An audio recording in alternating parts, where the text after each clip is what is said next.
Grade 3. The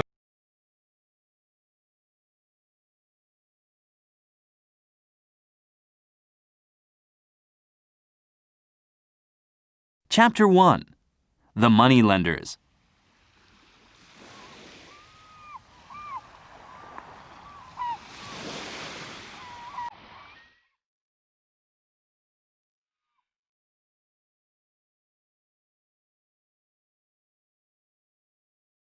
I have a story to tell.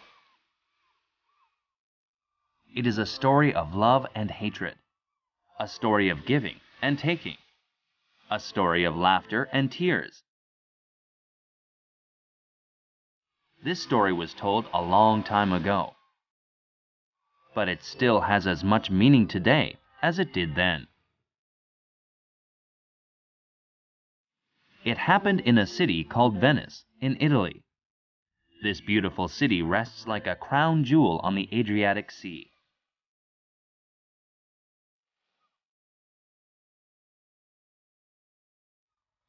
There lived a moneylender named Shylock in Venice. He earned a lot by lending money to merchants. Many people hated Shylock. Some people hated him because he forced merchants to repay him in terrible ways. Others hated him simply because he was Jewish.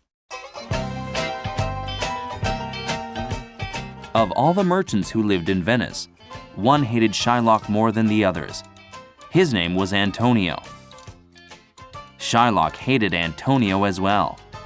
This was because Antonio was a very generous moneylender.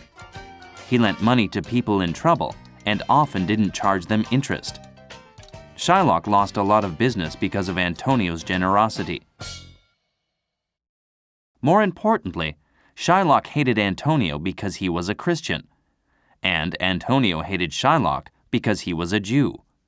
In those days, Jews and Christians didn't like each other. They couldn't agree about anything. They couldn't understand each other's religion or culture. Antonio and Shylock often ran into each other at the Rialto. The Rialto was the business center of Venice. When the two met, they would have arguments. Antonio would often yell at Shylock for the heartless way of doing business. Shylock often thought about ways to get even with Antonio. Almost everyone in Venice really liked Antonio. They felt that he was kind and honest. The merchants especially admired him. They knew that he would help them when they were in hard times. Antonio's best friend was a young man named Bassanio. Bassanio's family was very rich. His parents had given him money, but Bassanio had spent it all. He had wasted his money on wine and good food. He had traveled and he had had fun. And, of course, he ended up without any money. This was very common for young men during that time. In the past, Antonio had helped him in many ways. In fact, he already owed Antonio lots of money. Antonio never said no to Bassanio. It seemed Antonio was happy to share his money with his friends.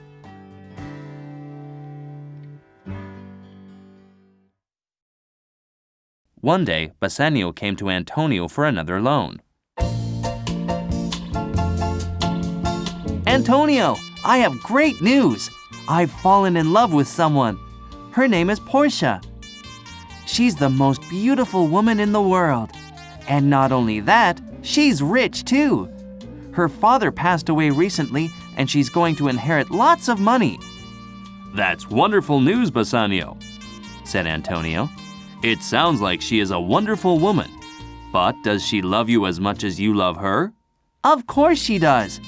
When she looks at me, her eyes are full of love and respect. Listen, I want to buy some gifts for her. The only problem is that I don't have any money right now. I know I owe you a lot of money, but can I borrow a little more? I promise I'll pay you back. "Bassanio, you know that my money is your money. I'd gladly lend it to you anytime. The only problem is that I don't have any money right now. I've spent all of my money on merchandise. I can't help you. I'm sorry." What should I do? asked Bassanio. She'll never marry me unless I give her some gifts. Don't worry, said Antonio. I know what you can do. You can borrow money from a moneylender named Shylock. He always has money on hand. He'll certainly lend you money if I sign a loan agreement. And the ships will come in any day now. I'll make lots of money when my merchandise arrives. I'll pay him back then. Thanks, Antonio. You really are a great friend.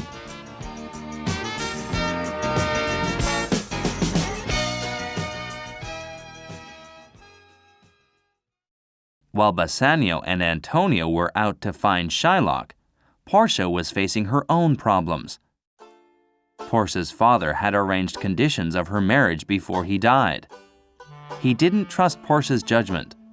He felt that she would choose an unsuitable person to marry. So, before he died, he had put 3 chests in a room. 1 chest was made of gold, 1 of silver, and 1 of lead. In one of these chests was a small picture of Portia. If a suitor chose the right box, he would find the picture. That meant that he could propose to Portia. Portia's father believed that the best husband would know which box to choose.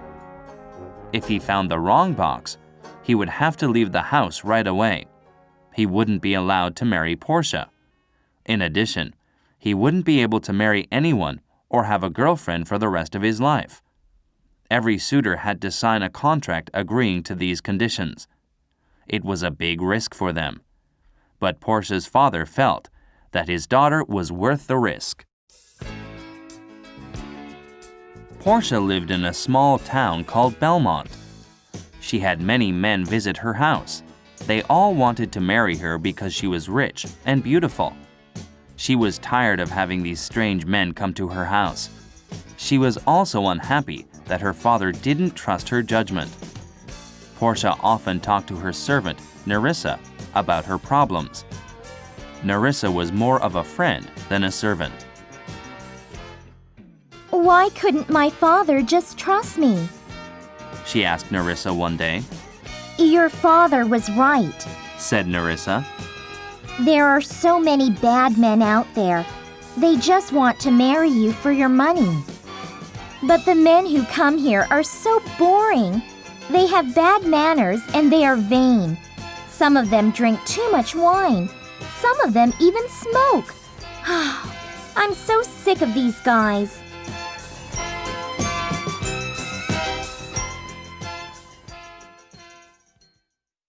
Portia was a very independent person. She was capable of making decisions for herself. She also believed that she was smarter than most men. Portia was sad. She thought that she would have to marry a boring, stupid man with bad habits. Not one of these guys is decent. What should I do? Do you remember the man from Venice? Asked Nerissa.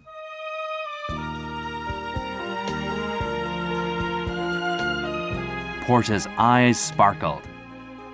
Yes, I remember him. Bassanio. How could I forget? He was so much better than all of the other men who came here. He was handsome and gentle. He was charming, kind, and intelligent. But it's hopeless. He'll never sign my father's contract. I'm a woman who can't even choose her own husband. I'm so unlucky.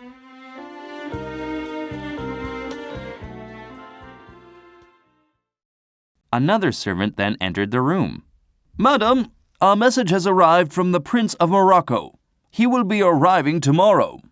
Great. Another unsuitable suitor. I wonder what problems this one will have. Chapter 2. The Loan.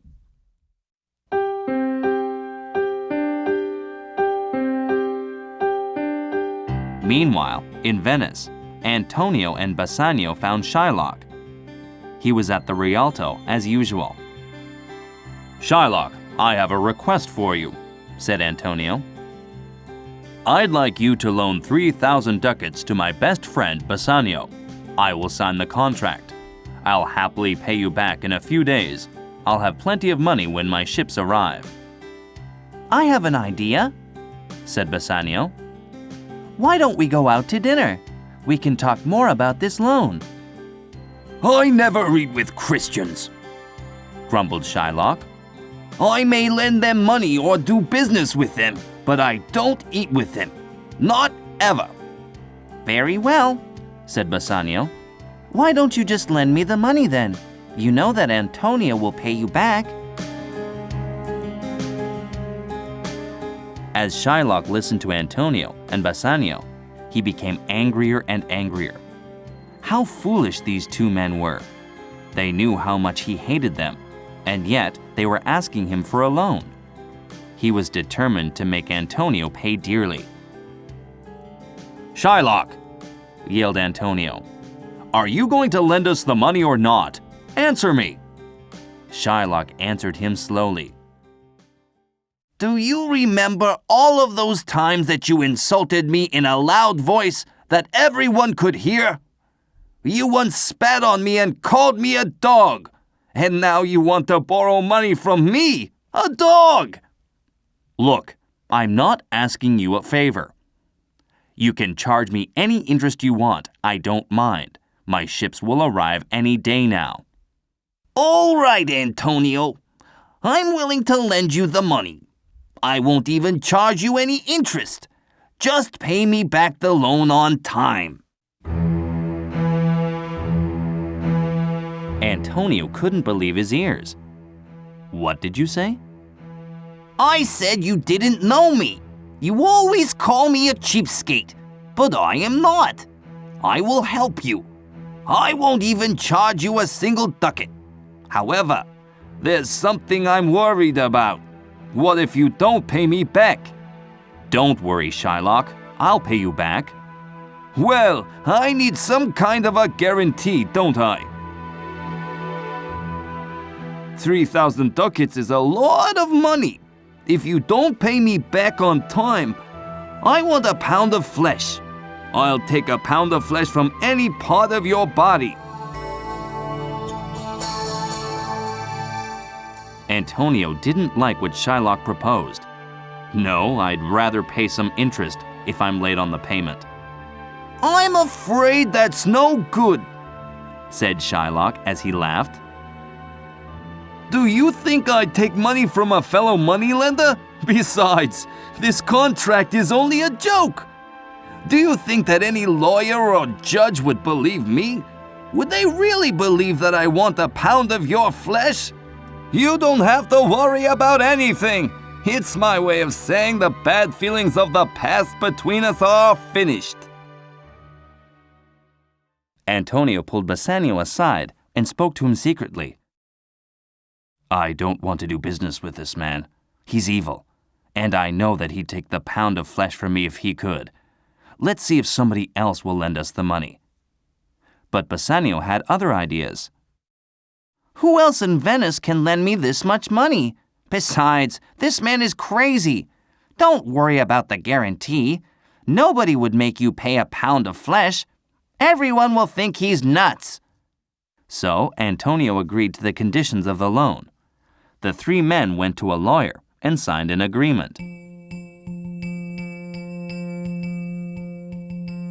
A strange smile came over Shylock's face. In fact, Shylock wanted to take a pound of flesh from Antonio. He'd hated Antonio for so long, and he lost a lot of money because of this generous moneylender.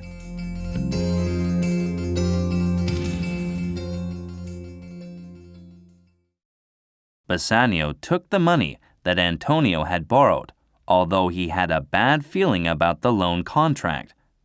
He bought many gifts and clothes that he needed to propose to Portia. He then loaded the gifts into a carriage. He and his servant, Graciano, went to Portia's house with the carriage. When Bassanio arrived, Portia was delighted. She had hoped that he would return for her. She was in love with him. Portia, I'm so happy to see you again, said Bassanio. But I have something awful to tell you. I'm broke. I have no money. Bassanio, don't worry about that. I have all of the money we need. Money means nothing to me. The only thing you have to worry about is choosing the right box. Then we can live happily ever after. Portia told Bassanio about her father's contract.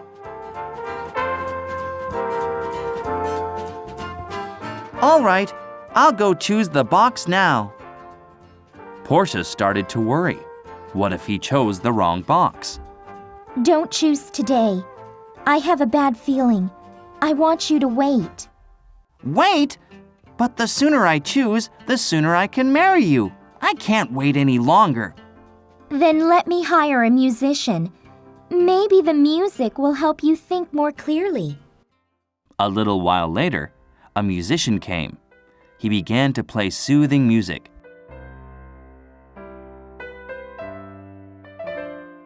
Bassanio slowly walked over to the golden chest. He looked at it carefully.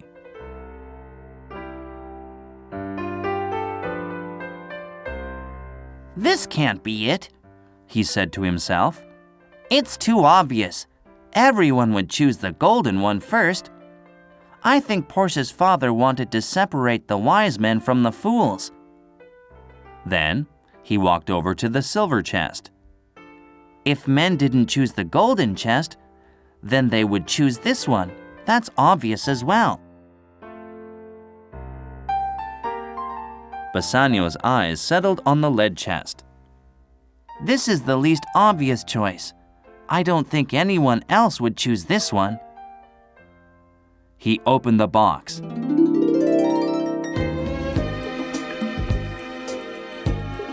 He gasped. He couldn't believe his eyes. In the box was a small picture of Portia. Bassanio could now marry her. He was so happy that he couldn't even speak. Portia put her arms around him and said, Oh, Bassanio, I'm the luckiest woman in the world. Yesterday, I was just a girl with a lot of money. Today, I'll be a wife. Please, take this ring and show me you will accept my proposal. Put it on and promise me that you'll never take it off. I am lucky too, said Bassanio. Yesterday, I was poor and lonely.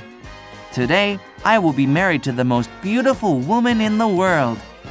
I promise that I'll wear this ring forever, until I die. I swear.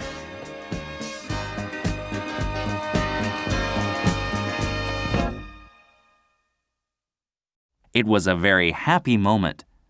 Graciano felt that it was a good time to ask Bassanio something. Since you're getting married, I'd like to get married too. Well, that's wonderful, said Bassanio. But who are you going to marry? I want to marry Nerissa. Bassanio and Portia were very surprised. I didn't know you wanted to get married, Nerissa. Cried Portia. This is a great day. That evening, the couples got married. Bassanio and Graciano wore golden rings that they promised never to take off. They were the happiest men in the world.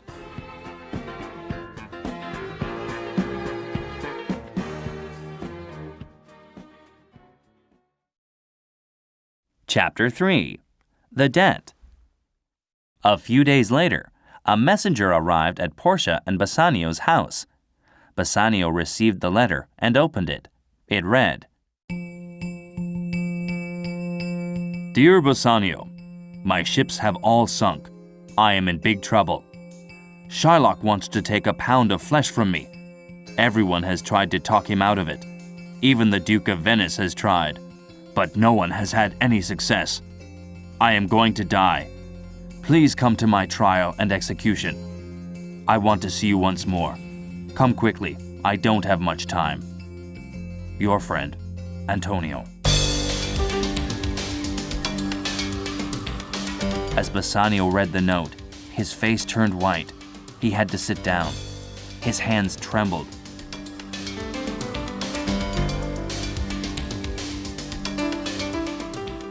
Portia ran to him. What is it? What's wrong? Please, answer me. Oh, my poor friend Antonio. He's going to die. Portia, listen to me carefully. I am not only a poor man, I am a debtor as well. Bassanio told her all about the money and the pound of flesh. A chill ran through Portia's body. She couldn't believe that a man wanted to cut a pound of flesh from someone. Bassanio, go to your friend right away. She said, You are my husband now. My money is your money. You must pay back Antonio's debt. I'll give you 2 times the original loan. Go quickly, before Antonio is killed. Bassanio put a lot of money in a bag and left for Venice. He found Antonio in prison.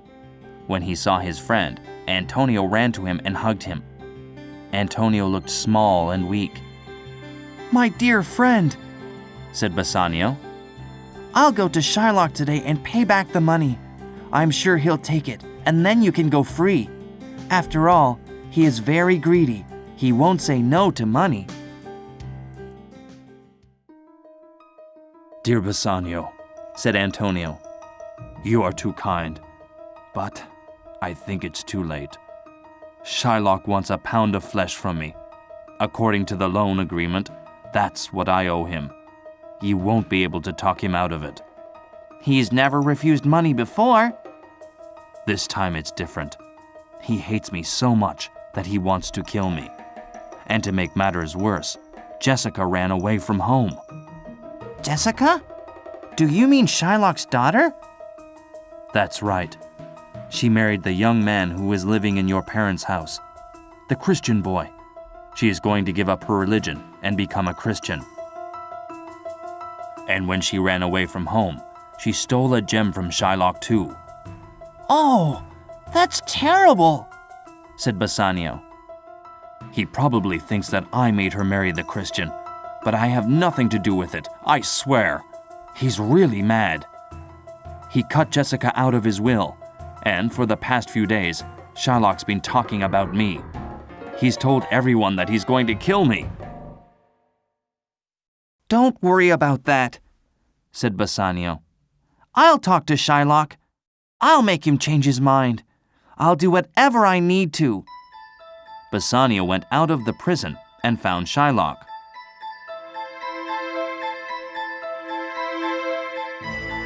Please, I beg you, please spare Antonio's life. Please, please release him from prison. Here's 6,000 ducats.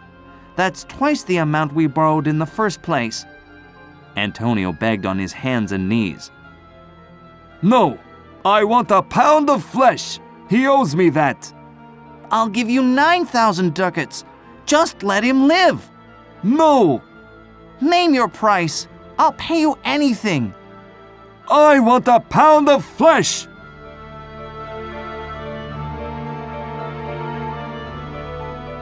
Bassanio realized that Shylock would not change his mind. There was only one thing that he could do. He had to go to court.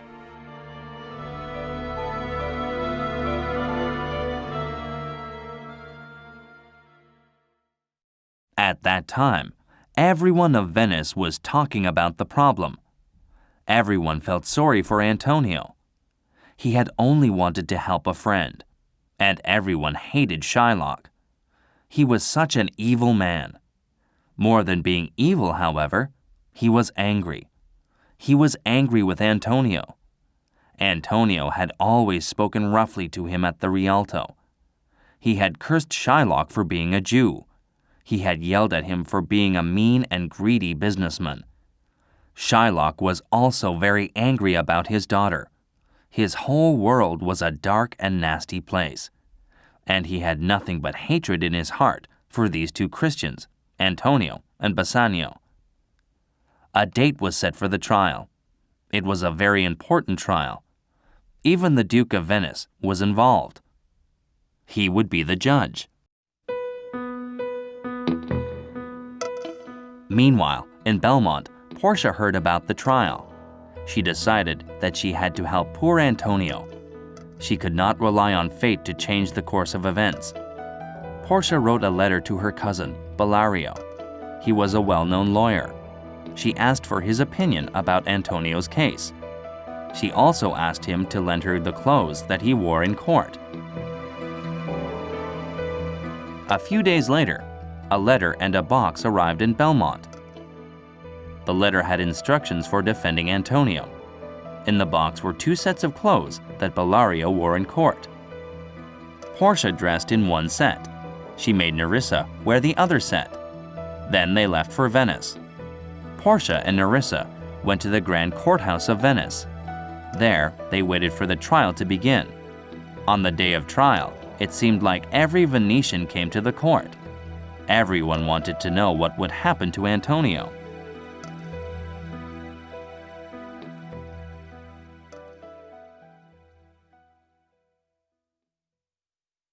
Chapter 4. The Trial.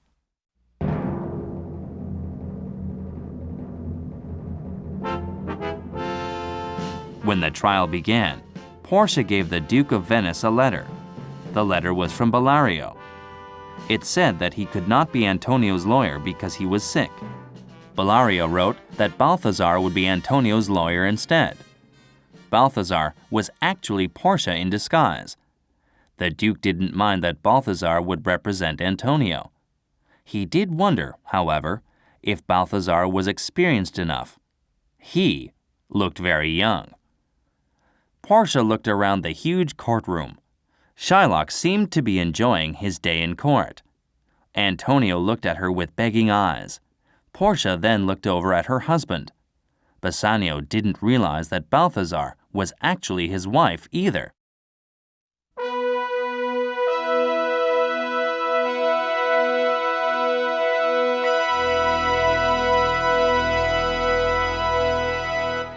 As the trial began, the room grew quiet.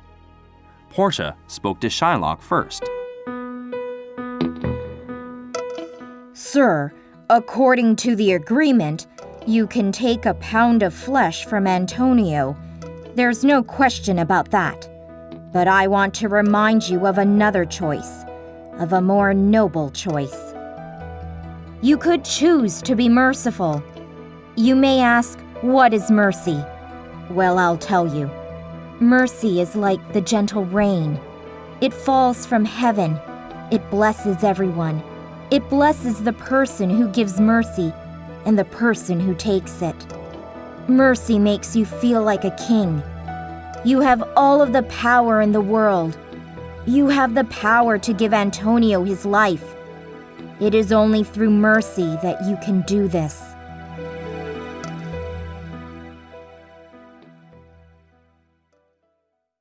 All of the citizens in the courtroom agreed with Portia. Everyone except for Shylock. I don't care about mercy! I only want justice!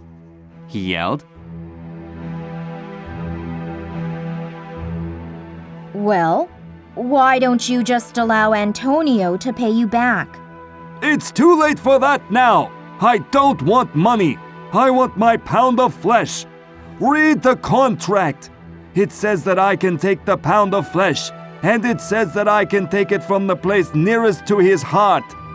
Antonio, you must get ready to die then, said Portia. Everyone in the crowd gasped. They couldn't believe what they were hearing. Shylock, said Portia in a pleading voice. Please take this money and let me tear up the loan contract. Shylock said, I will never change my mind, not for any reason.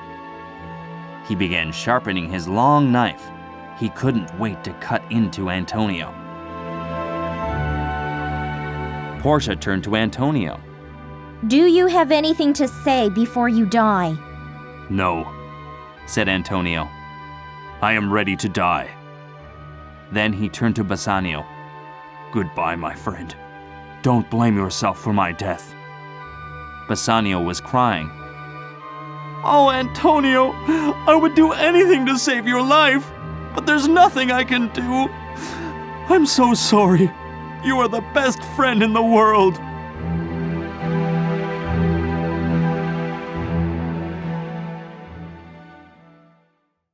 Enough of this! Yelled Shylock. Let's get on with it. I want my pound of flesh. Portia asked the Duke. Is the scale ready? The Duke nodded. Is the doctor here? What doctor? Asked Shylock. There should be a doctor here. Antonio shouldn't bleed to death. But of course, Shylock wanted him to bleed to death. The contract says nothing about a doctor. But surely we need a doctor here. It's the only decent thing to do.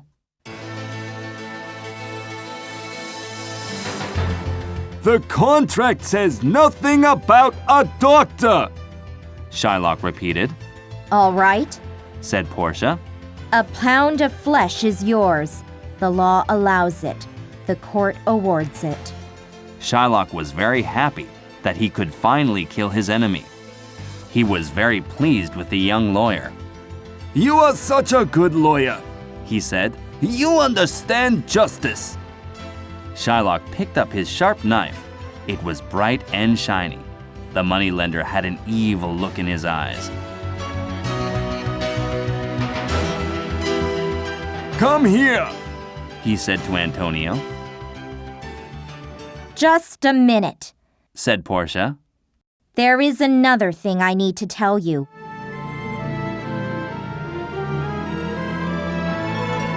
This contract doesn't give you a drop of blood. If Antonio loses a drop of blood, you will break the law.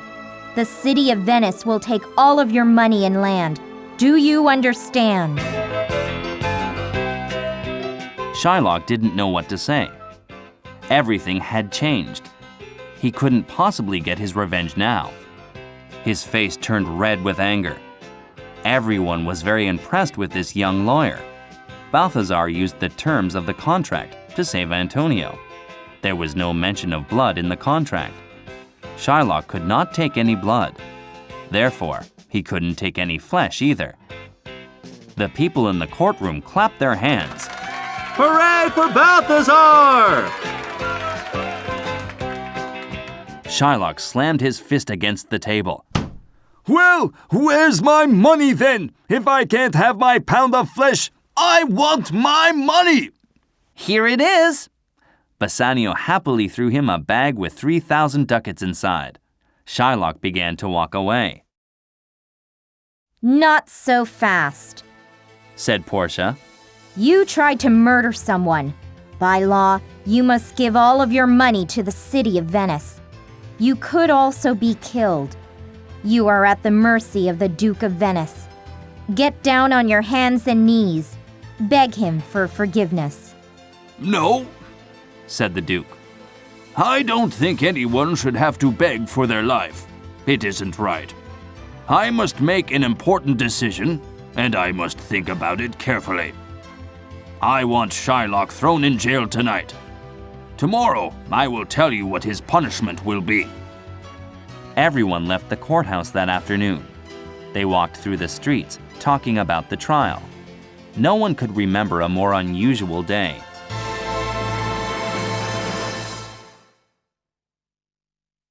Chapter 5.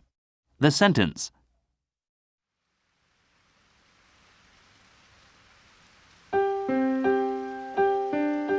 The next morning was gray and rainy. Shylock felt that it was the last day of his life. The atmosphere of the courtroom was very gloomy. The crowd hated Shylock, but nobody wanted him to be killed. When the Duke walked in, everyone became very quiet. Most people understand mercy, Said the Duke at last. It seems that you, Shylock, don't understand it. I am a human being. I understand mercy. And I understand the value of a human life. In the spirit of mercy, I forgive you. I will spare your life. I must punish you, though. If I don't, maybe other people will act like you. You must give half of your money to Antonio and the other half to the city of Venice. Antonio was always a generous man. Even after all that had happened, he didn't change. He knew that Shylock's daughter Jessica was poor.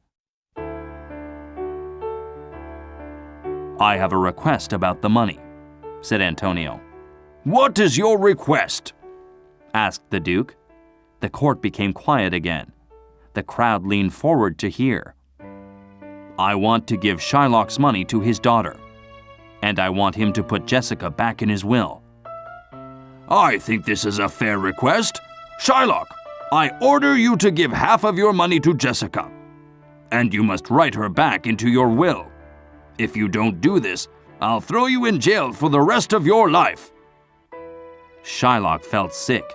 He had failed to get revenge on Antonio. He had lost his money. He hated everyone. Fine, I'll do what you want. Just let me go now. I am not feeling well. Shylock was set free. He walked through the streets pulling out his hair. He couldn't believe his luck. Sir, said the Duke to Portia, I have never seen such a clever lawyer in my life.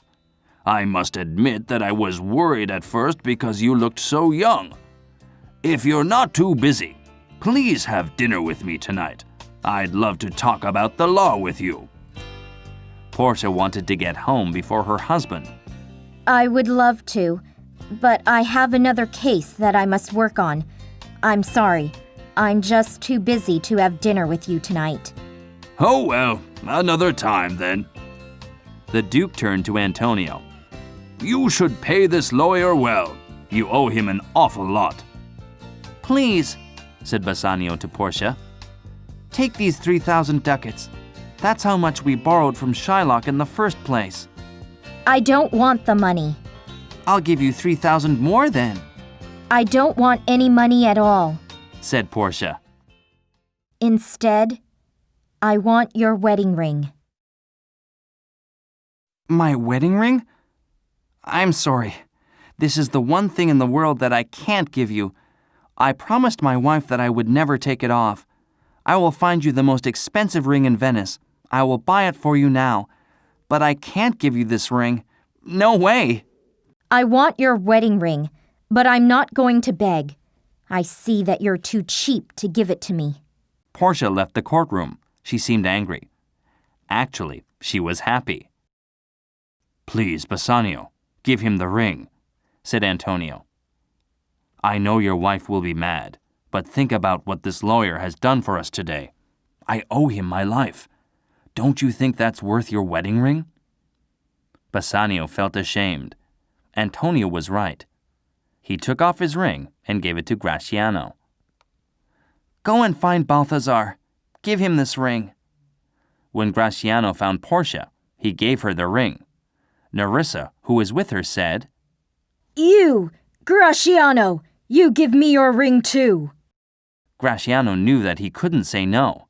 He gave her his ring. When Portia and Nerissa were alone, they had a good laugh. They decided to play a trick on their husbands. Bassanio and Gratiano returned to Belmont that evening. They found their wives waiting for them. They kissed their wives. For a moment, everyone was very happy to be together again. Then, the women started yelling at them. Where's your wedding ring? Cried Portia. You gave our wedding rings to other women. Screamed Nerissa. Please believe us, said Bassanio. We gave our rings to 2 young lawyers. The lawyers saved the life of my best friend. They said that they wanted our wedding rings as payment. They wouldn't accept anything else. Please understand, darling. They saved Antonio's life. Bassanio felt sad and guilty.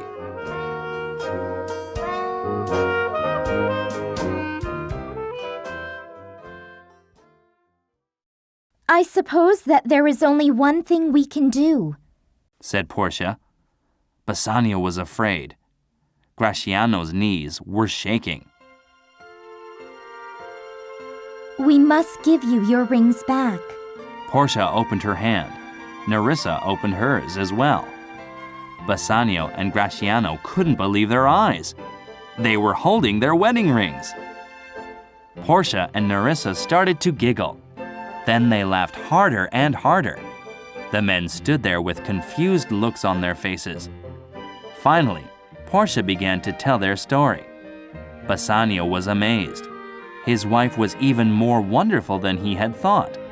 She was the cleverest woman in Italy. She saved his best friend's life. He was overcome with happiness. As if this surprise weren't enough, A messenger soon arrived with another. The man brought news that Antonio's ships had not sunk. They had safely arrived in Venice. The goods were ready for sale. They couldn't have been happier.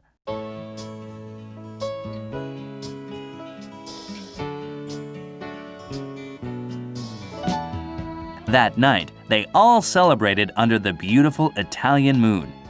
They laughed thinking about the rings and the trick Portia and Nerissa had played on Bassanio and Graciano.